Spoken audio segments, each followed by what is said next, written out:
Maybe you could critique my approach, but I feel like when I chat with a lot of people, there's always diet stuff, but it almost seems like if they're talking to me, it's like past the point of no return with dietary intervention. Is that a bad orientation to have? Because usually they'll have labs as well. And I think the person will generally be kind of at the end of the road. They'll have tried veganism or low carb or carnivore or et cetera, et cetera, et cetera. And I'm almost inclined to suggest the vitamin D to read hypothyroidism to unsuspected illness to get into thyroid and stuff because, and of course, doing the dietary interventions. But I don't know. Could you say after 20 or 25 that a person is like, I mean, I'm sure you could say earlier, but that it's very hard to get the metabolic rate going just with food alone? Yeah. Almost everyone benefits from adding a little bit of thyroid.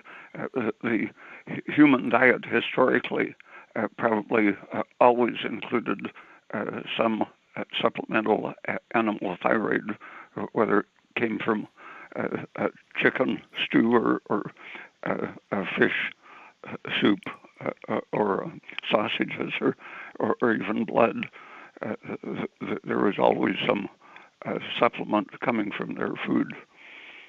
And since 1940, that has been legally banned from the American food supply, and pretty much other industrialized countries imitating the U.S., uh, requiring slaughterhouses to take out the thyroid glands. And people generally just don't eat the blood. It's sort of a taboo, while countries that save the blood and make tacos out of it or something are getting a little bit of extra hormones of various types. Something I've noticed, and I don't know if you feel the same, but there's something about thyroid that a lot of people don't feel comfortable with. Like they'll take progesterone or DHEA or pregnenolone, or they'll even be taking other supplements like ashwagandha or rhodiola or just you name it. But thyroid is like a crossing the line to a lot of people. Is there? Uh, Go ahead. I think the drug companies and the doctors that have been educated under their influence are responsible for that. The same thing that caused the agriculture department to order slaughterhouses to remove it from the food supply.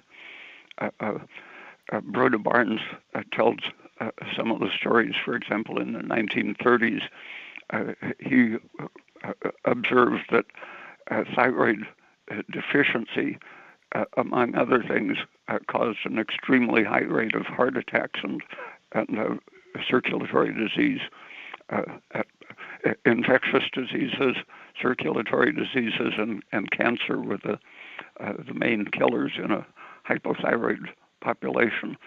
But when he started popularizing that, there was a reaction, and JAMA published a story about a doctor who had given a patient who had just suffered a massive heart attack a supplement of, I think, 2 grains of Armour thyroid, starting right off on a full standard dose, rather than working into it over a period of weeks, and the patient died, and so that created the propaganda that natural thyroid could kill you with a heart attack.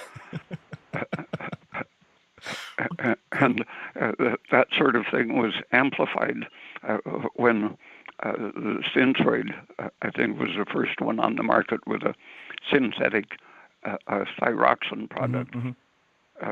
I was in junior high around that time, and there were several fat kids, and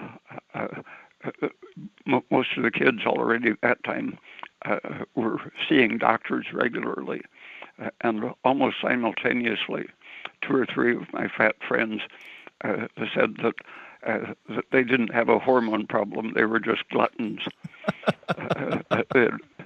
That had been taught to the doctors who taught it to their overweight patients, and that went with doctors ordering their patients to stop taking thyroid if if an old empirical doctor had recognized that people with chronic infections or obesity or any of the 30 or so classical symptoms of hypothyroid, if people had been doing well taking armor thyroid, they went to the modern update.